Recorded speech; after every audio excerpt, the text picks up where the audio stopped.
práctica 4, ¿no? Que como vimos no es muy extensa. Así que vamos a ver un poco más de teoría. Queda un poco desproporcionado, ¿no? Cómo está distribuida las clases, porque lo más pesado que era al principio ahora es un poco más liviano todo. Hay para leer bastante, pero bueno, en fin. Y bueno, esta semana ya el viernes terminamos con si nada falla, ¿no? Si nada falla, el viernes nos vemos en la UNAG.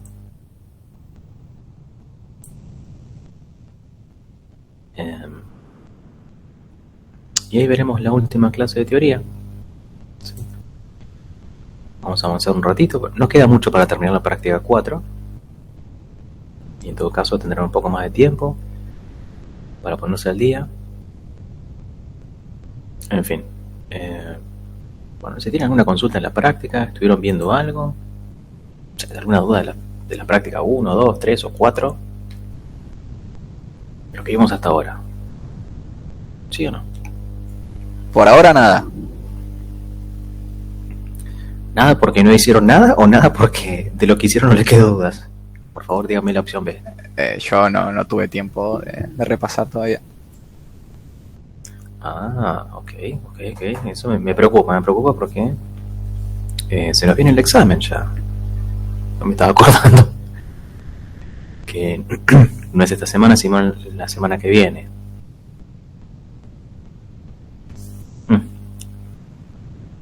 Bueno, después veremos ahí.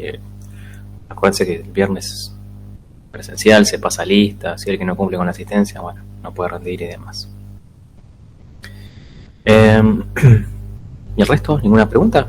Nada. Ya que son poquitos,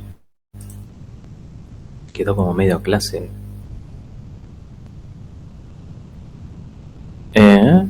Perfecto, al día, muy bien. Y de ustedes los que están acá, que son poquitos, ¿quién cursó ya la materia? Hay un par que creo que sí, ya la cursaron, pero el resto no los tengo como algún nombre que haya visto en una de mis listas. ¿Ya cursaron la materia?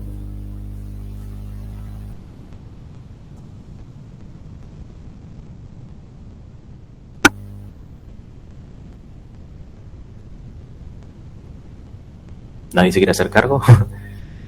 ¿No? Bueno.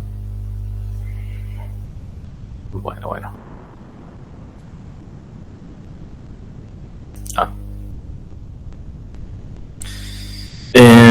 Bueno, sí, me suena, sí.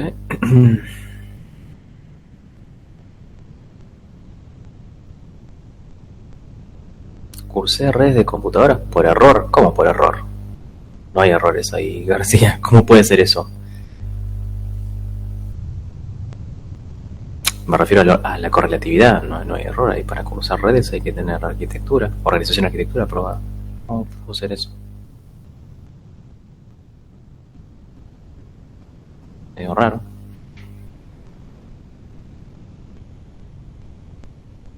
Por aquello de la correlatividad, ¿sí? Bueno.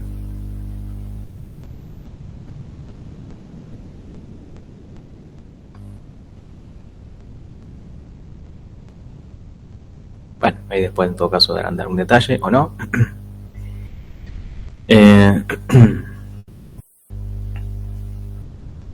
Dejó anotarme.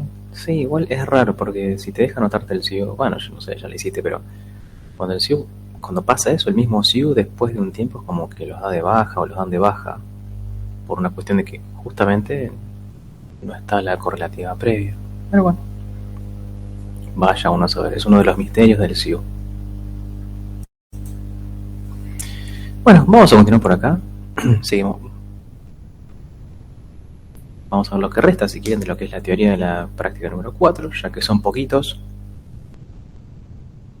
Ya el viernes se habían conectado poquitos también. Este horario, igual se viene viendo, ¿no? En las clases termina la teoría, no hay preguntas, no hay consulta de práctica. Medio raro, ¿no? Pero bueno, algún día intentaré entender eso. Que no hay preguntas de la teoría o preguntas de la práctica.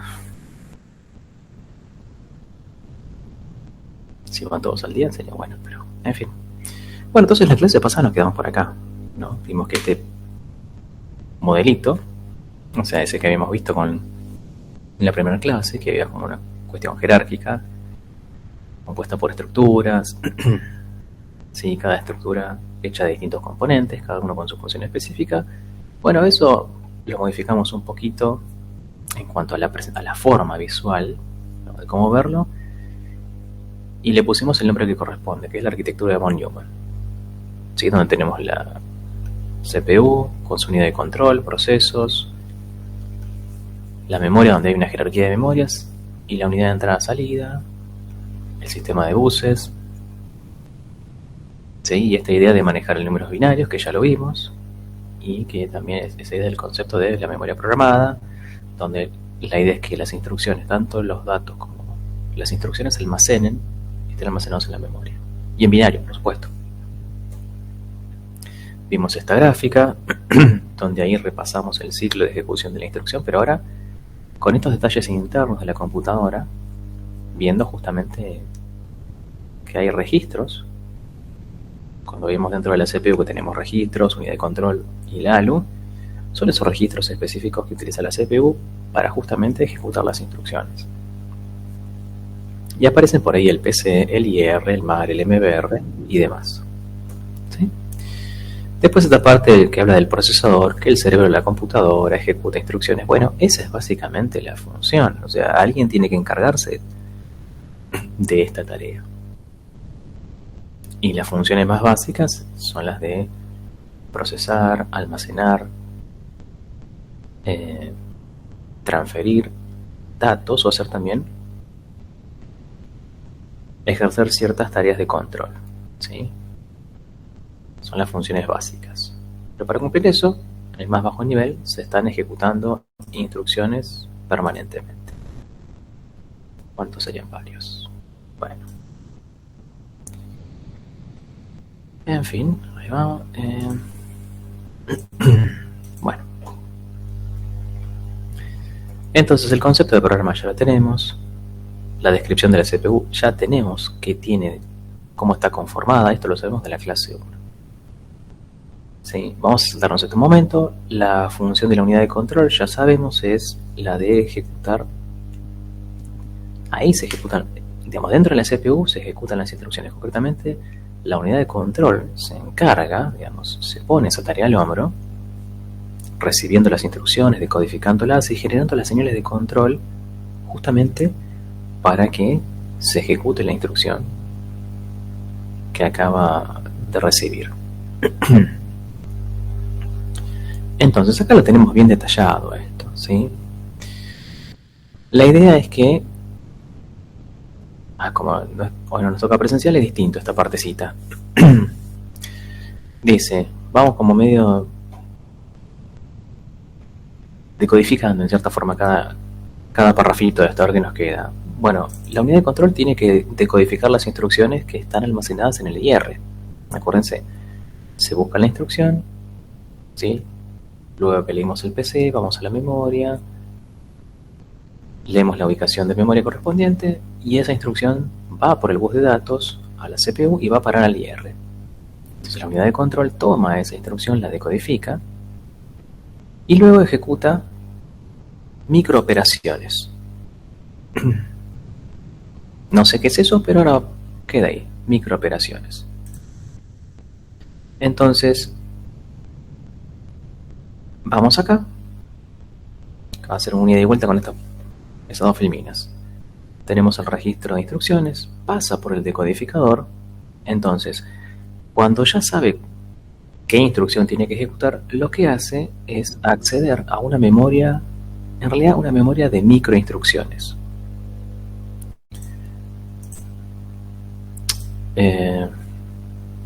Mínimo horario, ¿sí? Es fácil llegar a la clase virtual horario.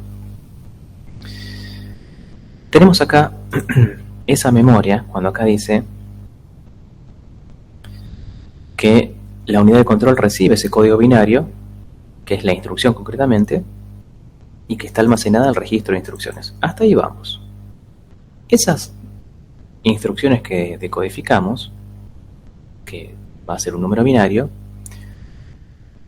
la ejecución de esa instrucción se logra, ¿sí? Se puede llevar a cabo esa tarea que implica la ejecución de esa instrucción por medio de la ejecución de microinstrucciones. O sea, esta idea de programación la tienen. Tienen un problema grande, ¿sí? Lo dividen en problemas más chiquititos y cada uno lo resuelven con una función particular. Eso de programación lo tienen, ¿sí o no? Esa idea de programación, eso está. ¿Sí? Sí, sí. Lo dejé el chat. Ok. Intentemos extrapolar esa idea, llevar esa idea, como hacer una analogía. Nos llega una instrucción a la CPU. Entonces, esa instrucción la vamos a ejecutar, o esa instrucción se va a ejecutar mediante la ejecución de instrucciones más chiquititas, que se llaman microinstrucciones, como instrucciones más primitivas.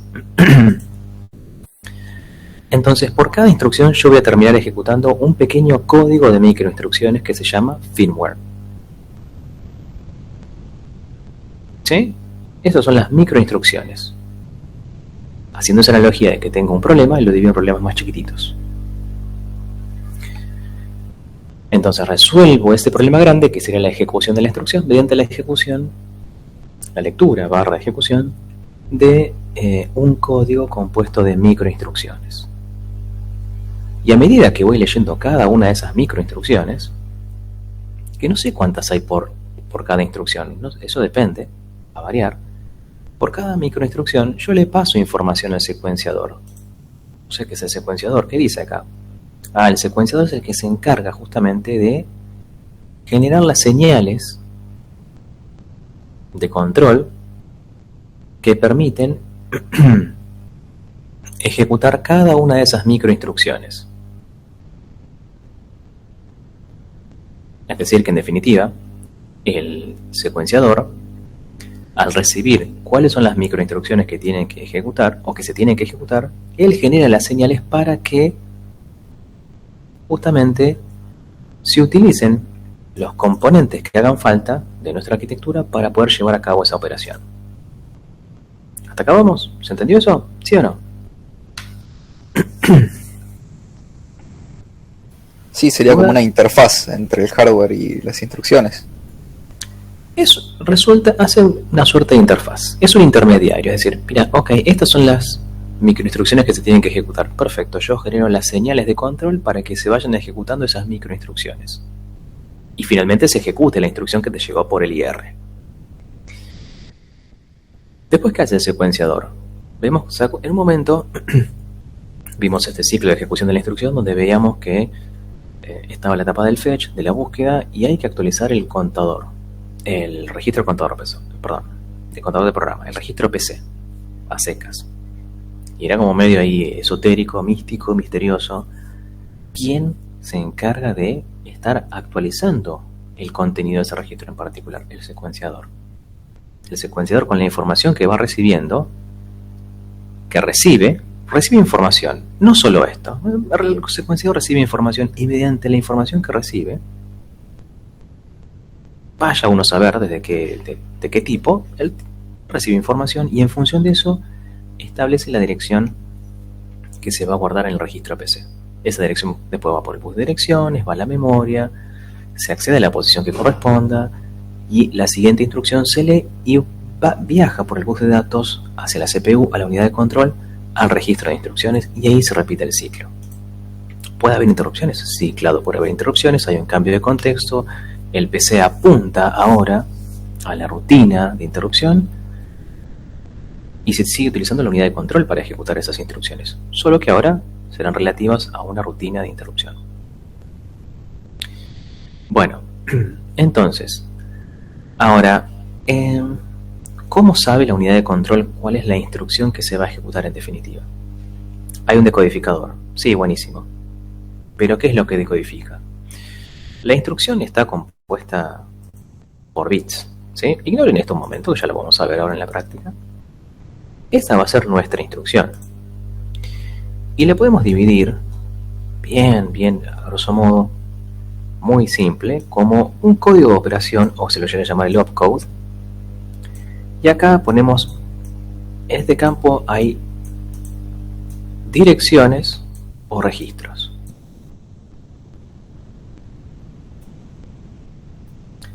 Entonces, lo que decodifica, poco redundante, el decodificador de la unidad de control es esta parte. Este, que va a ser, todo esto es un número binario, pero se queda con esta parte de ese número binario que tiene un valor fijo de número, ¿sí? Tendrá 8 bits. Entonces yo con 8 bits tengo 256 posibilidades distintas. Por tanto, en función del código de operación que aparezca acá, va a ser la instrucción que se va a ejecutar. ¿Sí? No lee la instrucción completa, lee esto. Perdón. Lee el código de operación. Entonces acá es eso a lo que hace referencia. Cuando dice el tamaño del opcode es de 8 bits, es eso. ¿Está bien? Utiliza eso para saber cuál de todas las instrucciones es la que se va a ejecutar. Y ese código de operación es único. ¿Es un patrón de bits? Sí, son unos y ceros, pero es un patrón único. Cada instrucción tiene su propio código de operación. Para poner un ejemplo simple, ¿no? La suma. Supongamos que la suma tiene el código de operación 5. Buenísimo, cuando decodifique y ve el valor 5, ok, tengo que sumar. Después llega otra instrucción y ve el código de operación. Lo decimos en números decimales para hacerlo más simple, ¿no? ¿Tiene el número 8? Bueno, el número 8 significa realizar la operación AND, la operación lógica AND. Entonces, cada instrucción tiene su propio código de operación. No hay dos instrucciones que tengan el mismo código de operación, no tiene sentido. ¿Pero claro eso? Cada una tiene su propio código de operación.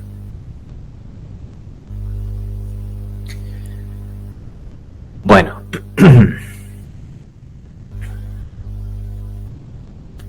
Entonces acá nos dice la dirección de la próxima instrucción, que es donde va a parar. Acá, al registro contador de programa, también es provista por el secuenciador. Lo vemos del gráfico. Y ahora me dice el secuenciador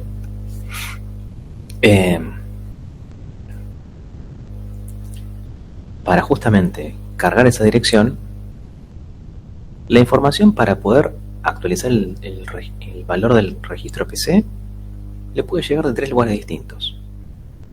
Del mismo registro de instrucción, o sea, cuando le llegó la instrucción, ahí mismo le llega información de cuál es la próxima instrucción que se va a ejecutar. Del controlador de interrupciones, porque dijimos, hay interrupciones. O sea, puede ser que se genere una interrupción, entonces ahora el PC se va a acomodar, se va a ajustar para que apunte a la zona de memoria donde está justamente la rutina de interrupción que tiene que atenderse. O bien de la memoria microprograma. Es decir, que de estas micro instrucciones que se van ejecutando, de este microcódigo, de este pequeño firmware, le llega información al secuenciador de cuál va a ser la siguiente instrucción que se tiene que ejecutar, que se tiene que leer de la memoria. ¿Sí? ¿Hasta acá vamos? ¿Sí o no? Sí, profe. Ahora, Sí. ¿qué es eso? Vimos la unidad de control, ¿qué hacía? Ahora le pusimos un poco más de contexto, con un diagrama en bloques. Hay muchas cosas conocidas. Lo interesante o lo nuevo fue esto de las microinstrucciones, que queda ahí en el aire. Por ahora queda así. Recién en la última clase de la materia vamos a redondear eso. Una distribución rara. Bueno, la unidad de procesos. La unidad de procesos, si hacemos un diagrama de bloques, la podemos ver de esa manera. Esta es la ALU, diagramita de la ALU. Tiene dos entradas. Una que es un registro acumulador, se llama acumulador, y otra un segundo operando.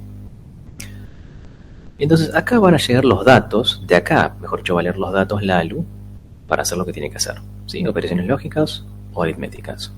Estos datos van a llegar a través del bus de datos. Nada novedoso hasta ahí, ¿sí?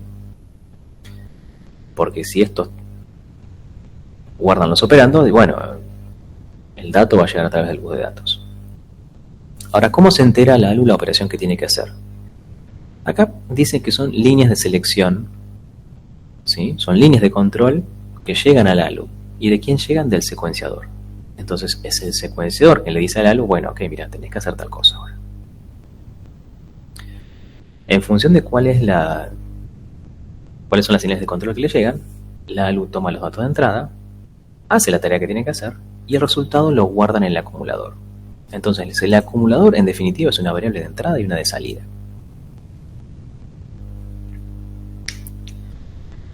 Bueno, después por acá hay un registro más que se llama un registro de estados. Entonces la ALU, cuando hace lo que tiene que hacer, genera un resultado y a su vez, cuando se termina de ejecutar la instrucción, se escribe un registro que se llama registro de estados, fijo en su largo de 8 bits. Entonces es un registro que está compuesto por 8 bits. Cada bit lo podemos representar como, o visualizar o pensar como un flag distinto. Un flag o una bandera, un booleano. Entonces eso va a ser 1-0. ¿Qué significa cuando esté en 1-0? Bueno, eso va a dar cuenta de que se dio algún evento en particular. Si el bit Z se puso en 1, quiere decir que el resultado fue 0. ¿Sí? Entonces, en definitiva, el bit Z se activa cuando el resultado de la operación fue 0. Si se genera un carry, el bit de carry o el bit C se va a poner en 1. Si se genera un overflow, el bit B se va a activar y se va a poner en 1. Si se genera una interrupción, el bit I es el que se va a poner en 1. Después, acá hay un par de bits que están en 1. Bueno, eso quiere decir que esos no se usan. O sea, no tienen un fin específico. Pero bueno, tienen que tener un valor. Algún valor tienen que tener. El hecho de que no los use, bueno, ¿qué valor van a tener? Bueno, siempre están en alto. Siempre están en 1. Entonces, profe, decime. ¿y por qué no usaron menos bits para eso? Si dos valores no se usan. Ok. No está mal la pregunta. Tiene sentido. Tiene su lógica. ¿Para qué? Porque vos trabajas con registros, vas a trabajar con números que son múltiplos de 8 bits. Si no, sería raro que trabaje con un registro de 6 bits sabiendo que todo va a ser múltiplo de 2.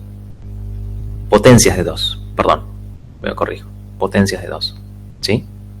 Sí. Entonces, okay. Si tu registro es de 8 bits y decís, todos no los uso, perfecto, no los usás. Un valor tienen que tener, no pueden tener valor nada. Tienen que tener un valor fijo. ¿Está bien? Tendrán un valor en el tiempo. Por otras cuestiones. Claro, es más cosa de la organización, ¿no? También, bueno, un poquito tarde, como siempre. Ahí, listo, dejamos el chat.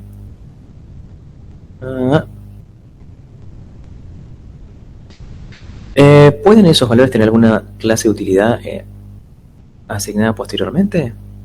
Si te referís a los unos, no esencialmente. ¿El registro lo vas a usar? Sí. Todo lo que estamos viendo ahora en realidad lo van a aplicar en Assembler. Más bien va para el Assembler. Entonces ahí sí se va a ver el uso denso de que tienen que estar prestando atención a ver cuál es el contenido, si alguno de estos flags se activó o no. De aquellos que tienen cambio, que pueden cambiar. Los que no pueden cambiar no nos interesan, no nos sirven. Si tuviésemos que representar algún tipo de evento en particular, es decir, bueno, mira, tengo que representar tal estado. Bueno, podría hacer uso de alguno de estos bits y utilizarlos para ese nuevo estado que se puede dar. Tenéis como un resultado en particular que se dé. ¿Me expliqué? ¿Sí o no?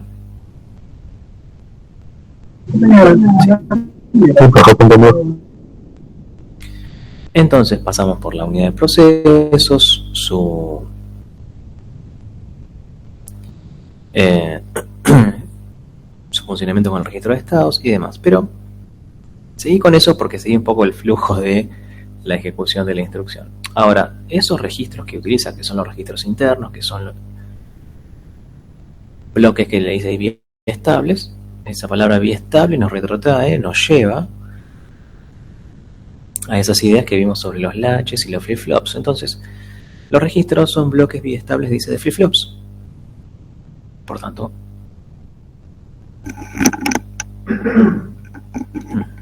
perdón, ya me estoy quedando sin voz. Por tanto, un registro está hecho con flip-flops.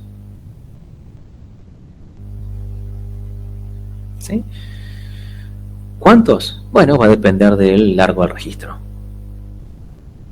Pero recién vimos, si tiene 8 bits, bueno, serán 8 flip-flops.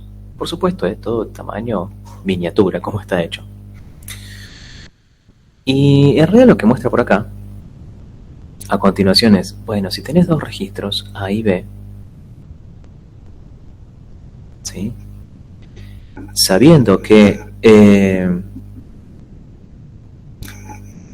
el control de entrada de a ese registro, si son flip-flops, va a estar en cierta forma controlada, gobernada por una señal de clock. ¿Sí? Por esa señal que dice sincronismo de clock. De forma tal que acá abajo nos especifica. Y bueno, en función de esto, el valor del registro quedará disponible a la salida cuando CS esté en 0. Es decir, te dice acá, como hay que tener en cuenta las señales de control de entrada y salida, cuáles son los estados que tiene que tener cada una para que el dato se pueda leer o no. Bueno, y cuando está en 1 está en alta impedancia. Es decir, acá en realidad es, si vos tenés 2 registros, sabiendo que tienen control tanto de entrada como de salida, si uno quiere enviar el dato del registro A al registro B, ahora, sabiendo que están hechos con flip-flops, la vuelta de rosca, por así decirlo, el detalle adicional, es que yo tengo que deshabilitar la entrada de datos, es decir, que esta entrada de datos esté en un estado tal que acá no ingrese nada, sino más bien habilitar la salida, para que el dato que está en A pase al bus de datos. Ese va a llegar al registro B, pero no se va a escribir a menos que yo con el control de entrada habilite tal evento. Eso es lo que intenta mostrar acá. Sí, porque hemos visto, bueno, volvemos para atrás. Resulta que del PC va al MAR y después al bus de direcciones. Pero ¿cómo hace el paso de un dato de registro a registro? Bueno, hay que tener en cuenta esto. Sí, hay que tener en cuenta que cada uno habilitará un control, ya sea de entrada o salida, para poder recibir un dato, o bien poner el dato que tiene guardado en el bus para que alguien más lo reciba. ¿Sí? Esa es un poco la idea.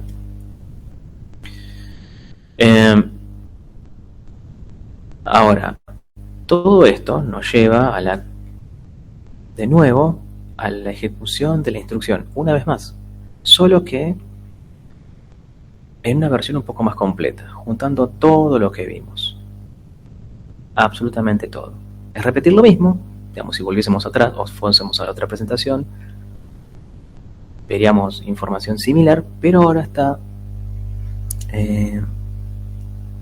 más bien compactado. Tenemos que la ejecución de la instrucción la podemos ver en 2 etapas distintas, como la búsqueda y la ejecución. En la fase de búsqueda leemos el PC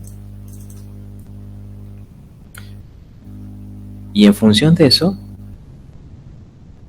del PC, eso se coloca en el registro de direcciones de la CPU o el MAR y eso va a parar al bus de direcciones.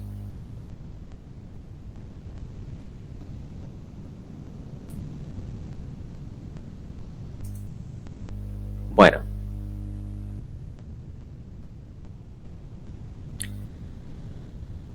Cuando leemos la instrucción de la memoria y eso vuelve por el bus de datos a la CPU, dijimos que eso, entre otras cosas, se codifica la instrucción, se actualiza el PC,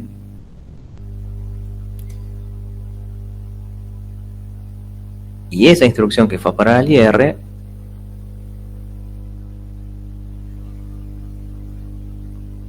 pasa antes por el MBR y luego va al registro de instrucciones.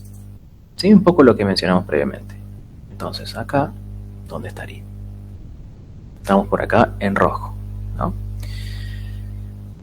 Del secuenciador, que ya lo sabemos, el secuenciador es quien va a actualizar el valor del contador del programa.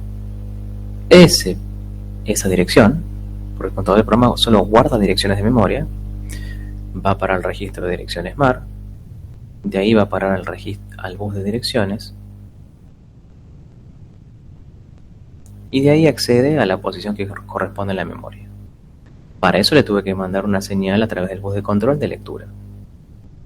Cuando lee la instrucción, ese dato vuelve, o mejor dicho, va a la CPU a través del bus de datos, pasa por el MBR y va al registro IR. Y de acá pasa al decodificador. O sea, de acá al decodificador lo que yo voy a leer en el decodificador es el código de operación, para saber cuál es la operación definitiva que hay que hacer. Ahora, en la fase de ejecución, digamos, cuando se decodificó la instrucción en la unidad, acá dice de control, dice el decodificador del decodificador sale una dirección que indica el código de microinstrucciones que se debe ejecutar en la memoria interna de la unidad de control. Ok, llegó la instrucción, la decodificamos, ¿y qué teníamos que hacer después? Acá no está dibujado, pero teníamos esa memoria de microprograma. En función de eso, lo que vamos a hacer es, de esa memoria de microprograma o microinstrucciones, leer, entiéndase leer, ejecutar, un microprograma, ¿sí? Compuesto por microinstrucciones. A medida que se van leyendo cada una de esas microinstrucciones, el secuenciador se le va pasando ese dato al secuenciador, y él es quien justamente genera las señales de control para poder ejecutar la instrucción completa, por así decirlo. Y acá nos recuerda que las instrucciones que constituyen el programa se almacenan en memoria en paquetes de bytes, y un byte está compuesto por 8 bits. Bien, el primer byte, o esos primeros 8 bits, se corresponde con el código de operación o el opcode, que es el que decodifica la unidad de control para saber cuál es la instrucción que tiene que ejecutar. Una vez hecho eso, digamos, llegamos al secuenciador. Acá, vamos a agrandar un poquito más. Me mandó una macana. El secuenciador, ¿qué hace? Bueno, por acá hay una línea que le pasa a través de las señales de selección o de control a la ALU. Le dice, bueno, mira, tenés que hacer tal operación. Y la ALU leerá los datos del acumulador y del segundo operando, si hace falta leer un segundo operando. Estos operandos, ¿dónde los saca? Y bueno, a través del bus de datos. Y acá hay un registro de instrucción y de datos también. ¿Sí? No solo tenemos cuál es la instrucción que se va a ejecutar, sino en la instrucción también podemos tener referencia a los datos que tenemos que utilizar para llevar a cabo esa tarea en particular. Entonces, esos datos van a parar acá. Y la ALU, bueno, hace la operación que tiene que hacer, guarda el resultado en el acumulador, escribe el registro de estados, y esto se vuelve a repetir, incluso cuando hay una interrupción.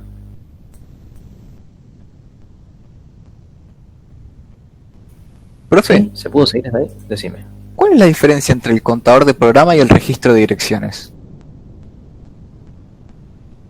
No entendí bien. Los dos guardan la dirección Los dos guardan direcciones de memoria. ¿sí? Los dos guardan direcciones de memoria. Esa es la finalidad. Y decís, pero ¿por qué si los dos en teoría guardan el mismo dato en algún momento de la vida, sí o no? Claro, los dos hacen lo mismo o que se van turnando, el otro guarda la siguiente dirección en el momento en el que lo tiene el otro. A ver, en definitiva, ¿hacen lo mismo? Sí, porque guardan direcciones de memoria. O sea, hay que tener claro eso. Si vos decís que hacen lo mismo, sí, los dos guardan direcciones de memoria.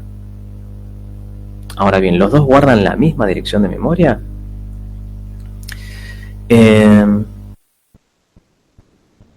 Ni. ¿Está bien?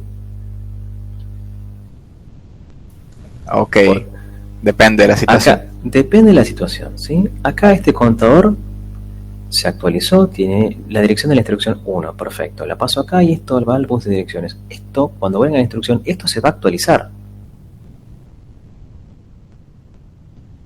¿Sí? Ok.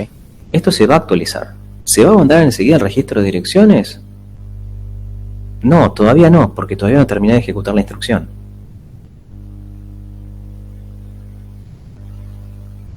¿Sí? Ok, entiendo.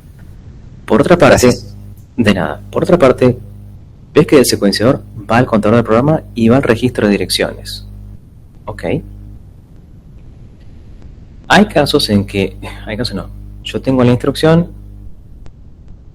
leo el código de operación y me dice, bueno, típico, vamos a poner add de suma, ¿no? Bueno, así escribo una letra menos y no hago tanto más borracho acá. Sumar. Necesitas los datos para sumarlos. Necesitas tus operandos. Necesitas 2 sumandos mínimo, ¿sí?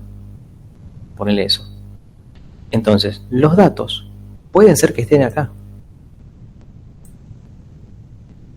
Pero también puede que no. Y si no están los datos, al menos decime la dirección donde están los datos. Por eso acá aparecen direcciones o registros. Puede ser que el operando al que necesitas acceder para llevar a cabo esa operación, esa instrucción, para ejecutar esa instrucción, esté en una dirección de memoria, esté en memoria o en un registro.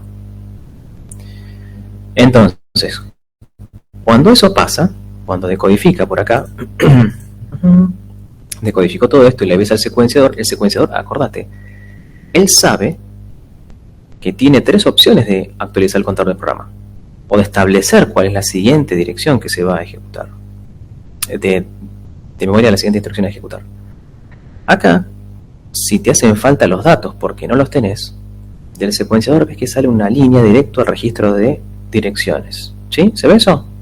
Sí. Bueno. Entonces, de acá yo puedo colocar justamente la dirección donde va a estar ubicado el dato. ¿Dónde está acá? Yo cuando leí la instrucción, la leí en la memoria, pero en esa zona de memoria de datos que ya vimos, y lo otro lo leerá en la zona de memoria de datos. Ok. ¿Es un poquitín más claro? Sí, gracias. Bueno. El resto, pregunta, algo.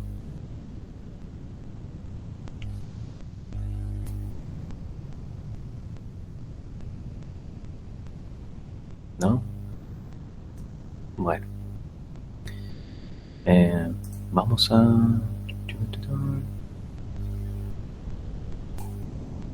hablar de eso un momento.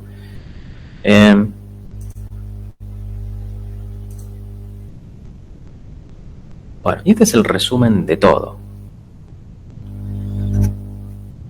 Es el resumen de todo lo visto hasta ahora. No solamente de la última clase, de todo. Absolutamente de todo. Porque acá, si quieren, involucran obviamente las operaciones matemáticas, lógicas, hablamos de números binarios, compuertas. Involucramos todo. Vamos a ver un ejercicio más de la práctica 4, que es el ejercicio número 3. ¿Para qué lo pongo acá si está acá? Profe, El ejercicio una número 3. consulta. En la anterior filmina, el cuadrado grande ese vendría a ser la CPU, ¿no? Sí. Eso. Sigue siendo la misma máquina de von Neumann, solo que cada vez le pusimos más detalle. Ok. Esto sigue siendo la CPU, Esta es tu memoria, que en realidad va a ser una jerarquía de memorias, bloque de entrada-salida, y el resto, el sistema de buses. Ok. ¿Sí? Sí. Bueno, Claro, vendría a ser como la gráfica completa de la computadora, ¿no? Con la memoria principal, las entradas salidas. sí, la arquitectura CPU. principal, exacto. Bien general. Ok. Gracias. Nada. Bueno. Ejercicio 3. Manejo de instrucciones. Hay un solo ejercicio, así que no hay mucho. Es puro enunciado, esto es más bien gráfico. Dice: un procesador tiene estas 8 líneas de interrupciones. Cada una están numeradas, justamente, y las interrupciones tienen una prioridad. Tienen prioridad. ¿Y cómo hago para distinguir? Bueno, acá establece que las que tienen numeración baja son las que tienen mayor prioridad. ¿Sí? Esas de numeración baja tienen prioridad sobre las de mayor numeración. En el extremo, si se activa la línea 0 y se activa la línea 7, ¿cuál tiene más prioridad? La 0. Y la que menos prioridad tiene es la 7, en ese orden. Y dice que de repente el procesador está ejecutando nuestro programa de usuario. Bueno, perdón, se me fue la flecha. Y aparece esta secuencia de interrupciones. Bueno, en algún punto, no sé, se estaba ejecutando y por acá de repente van apareciendo las interrupciones. Dice que el manejo de cualquier interrupción requiere el tiempo suficiente como para que lleguen 2 requerimientos de interrupciones mientras la primera interrupción está siendo ejecutada. Es decir, que cuando se está atendiendo o se está manejando una interrupción, mientras pase eso, o sea, el tiempo que me puede llegar a tomar eso, va a ser suficiente para que lleguen 2 interrupciones más. ¿Sí? Y dice que esto sucede hasta que todos los requerimientos de interrupción hayan llegado. Dice, y suponemos que las interrupciones no pueden interrumpirse. O sea, si no pueden interrumpirse, estamos deshabilitando las interrupciones. ¿Sí? En definitiva nos dice eso. Y pregunta, ¿en qué orden son ejecutadas las interrupciones? Entonces, es muy simple esto, como lo dije en el cuatrimestre anterior. Esto tiene una resolución más bien gráfica, tal y como están en las filminas. Si en este punto aparece una interrupción, para que se desencadene todo esto, esa primera interrupción, ¿cuál va a ser? La número 4. Porque de la nada misma, o sea, aparece esa interrupción. Entonces se interrumpe el programa de usuario y uno empieza a ejecutar esta rutina, pero este tiempo, lo que me lleva a esto, es suficiente para que aparezcan 2 interrupciones más. ¿Cuáles son esas 2 interrupciones que van a aparecer? La 7 y la 1. Y la 1. Bueno, podrían decir, bueno, mira, la 1 tiene más prioridad que la 7 y que la 4 también, pero, detalle no menor, vuelvo a remarcar, no pueden interrumpirse. Entonces, voy a interrumpir el manejo de esta interrupción 4, que tiene prioridad 4 para ponerle ese nombre. No, voy a esperar hasta que termine. Vuelve acá y se fija. Este ya está. ¿No? Este ya está. ¿Hay interrupciones pendientes? Sí, hay 2, la 7 y la 1. Por alguna tenés que arrancar. No dice la que primero llegó, sino usa prioridades para elegir. Entonces vas a elegir la 1. De acá sale a la 1 directamente. Cuando termina, va a volver a este punto. Pero, entre medio de eso, ¿qué pasó? Y llegó la 3 y llegó la 0 también. Que no van a interrumpir la 1, a pesar de que 0 tiene mayor prioridad. Después de que termine acá, ¿a dónde va? A la 0.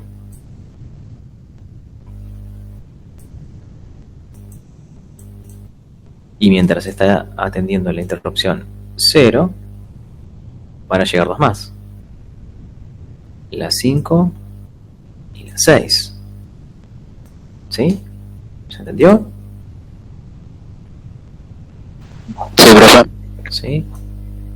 Entonces, el orden.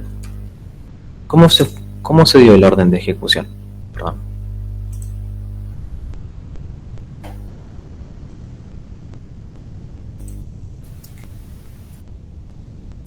Sería 4, 1, 0. Ok.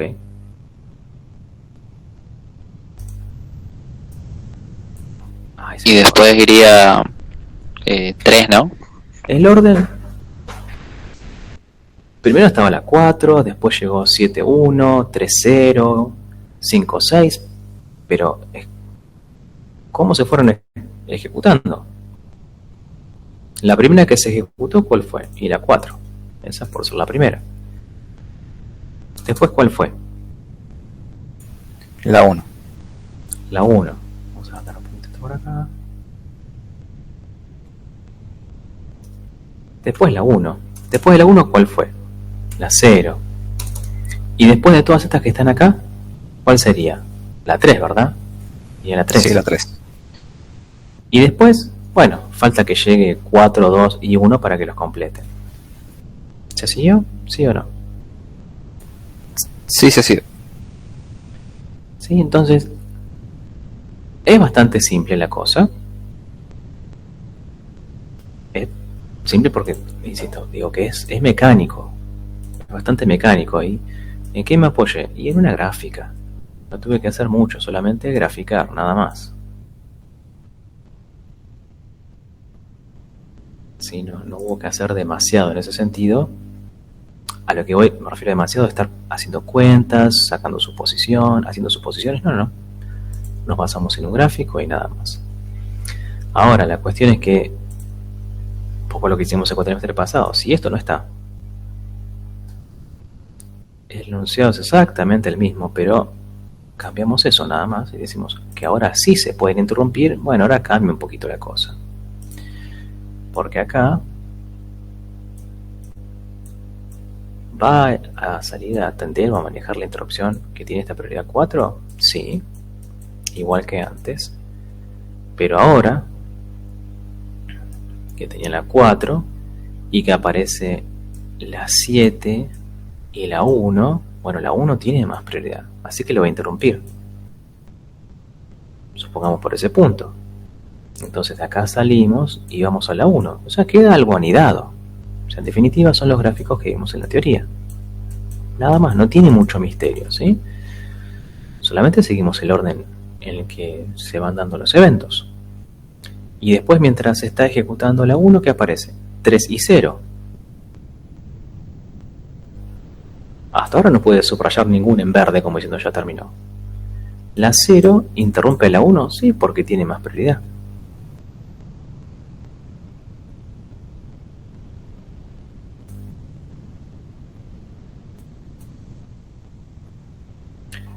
Y mientras está ejecutando la 0, ¿cuáles llegan? 5 y 6. Que no tiene más prioridad que 0. ¿Sí? Entonces, 0 ¿qué hace? ¿Siempre van a ir de dos en dos las instrucciones? ¿O es propio de este cuestionario? Ahí se escucha muy mal, porfa, repetí. Que si siempre van a ser de dos en dos las instrucciones que van a aparecer mientras una se está ejecutando. Esto es un problema nada más. O sea, los problemas de ingeniería o que tengas que resolver desde el punto de vista del software, o todos los problemas que vayas a hacer, ¿van a ser siempre los mismos? No. Va a depender del problema, ¿sí? Ah, bueno, sí. Sí, entonces, El enunciado lo aclara. es un enunciado, ¿sí? O sea, por el comentario es el mismo que hice el cuatrimestre anterior. Cuesta a veces, porque es algo que cuesta, es un ejercicio bastante particular, de no acostumbrarse a resolver un tipo de ejercicio, porque donde te cambian una palabra o lo que sea, ya no lo pueden resolver, y no es la idea, ¿sí? Bueno, entonces retomamos acá.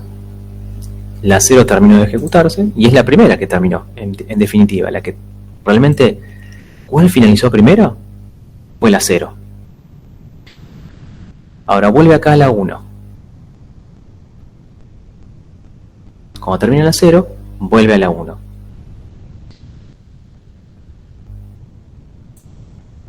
Veo que queda pendiente en esta cola de interrupciones que se generó. No hay nada que tenga más prioridad que 1, así que termina de ejecutarse y vuelve a este punto. Entonces puedo marcar que la 1 ya está. En la 4, ¿se puede seguir ejecutando? ¿O quedó alguna con mayor prioridad que la 4? Por lo que veo acá, la 3, ¿sí o no? ¿Hasta ahí vamos?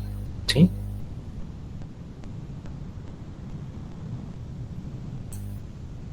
¿Se está siguiendo, sí o no? A ver. Sí, sí, sí. ¿Hecho? Bueno.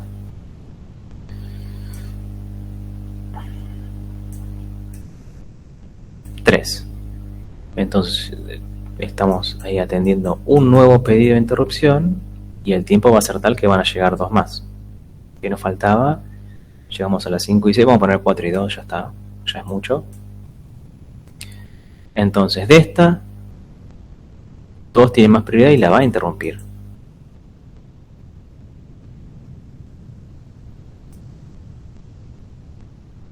Bueno, y la idea es que terminen ustedes, y en todo caso después me preguntan. Después solamente queda la 1 que lo va a interrumpir, vuelve y vuelve por acá, ¿sí?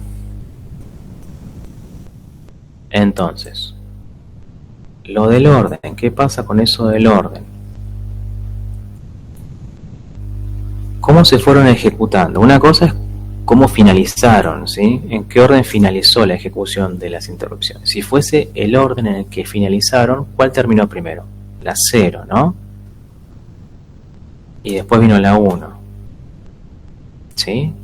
¿Está claro eso? Ese sería el orden en el que finalizó la ejecución o el manejo de todas las interrupciones. En definitiva está diciendo cuál terminó primero y demás. Bueno. Y por acá le preguntan en qué orden son ejecutadas las interrupciones, ¿sí? En qué orden se fueron manejando.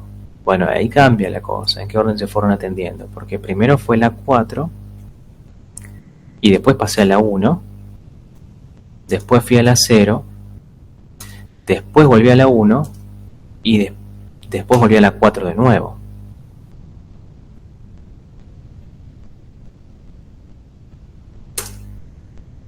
¿Sí? ¿Se entendió eso? ¿Hasta ahí? Y después a la 3. ¿Está claro? Sí, profe. Ahí se ve esa cosa anidada, pero para tomar referencia, porque puede haber más de una. Acá hay, por ejemplo, hay 2 interrupciones con numeración 1. ¿Sí? Bueno, tienen la misma prioridad, pero son distintas. Esta 1, esta 4, el orden para diferenciarlo, para que volvió, es... A veces aparece ahí. Hiciste una parte de la 4, fuiste a la 1, hiciste una parte de la 1, la 0 la terminaste, después hiciste la otra parte que te quedaba de la 1. Yo la separé así en parte A y parte B, ¿no? Como para dar cuenta de que finalizó la 1, ¿no? Esta es la parte B y la 3 lo mismo. Si miramos, esto queda la partecita A porque después fue para la 2. Entonces, ahí vemos el orden en el que se fueron ejecutando las interrupciones. Ahora si me preguntan cómo finalizó el orden de la ejecución, y bueno, ahí veo, terminó las que tengan con 0 fueron las que terminamos primero. ¿Sí? Pero es como distinta la pregunta. Bueno. ¿Se pudo seguir este ejercicio? ¿Sí o no? Lo único que hicimos fue cambiar una letra y nada más. El punto era que en este ejercicio, ¿qué aplicamos? Bueno, la teoría de que de interrupciones y se resuelve con un gráfico. No hacemos cuenta. Seguimos nuestra flechita por donde que nos lleva a algún lugar y por donde volvemos. Ven que siempre volvimos al lugar de donde salimos. Bueno, idea que también ya tienen de lo que es el concepto de funciones anidadas, ¿no? Uno vuelve al punto de donde salió. Si cuando se retorna al punto de donde se salió. Bien. No sé, ¿dudas, preguntas con este ejercicio en particular?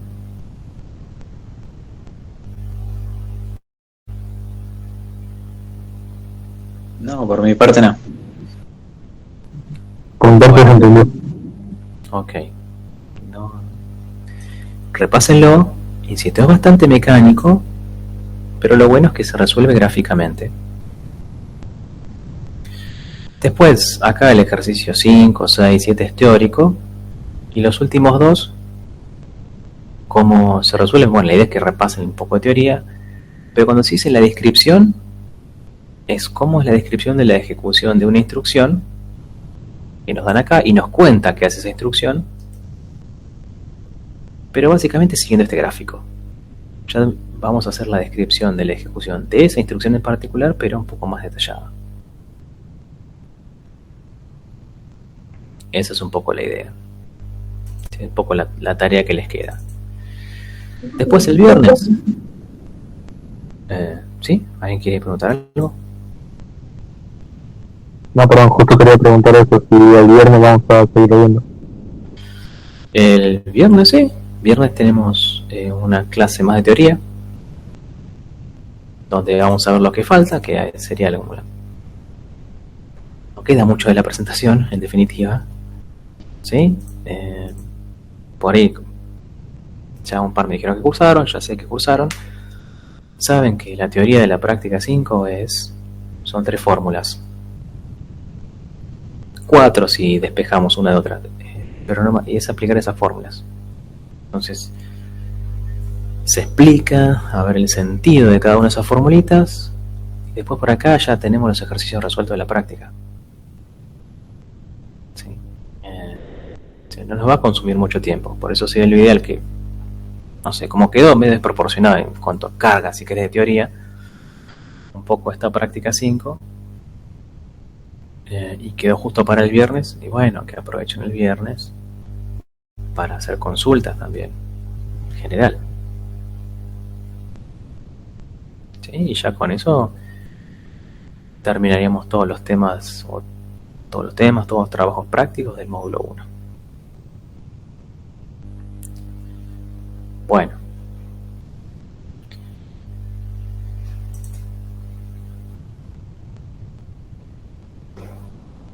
Bien. Hasta acá llegamos por hoy. ¿Sí? Después, como dije, el viernes tenemos última clase de teoría. Después ya examen. Ya el viernes, acuérdense que se pasa asistencia. El que no cumpla con la asistencia para rendir el parcial no lo va a rendir. ¿Sí? Si no presentar un certificado que justifiquen la falta, no se puede rendir. Eso ya lo saben, ¿sí?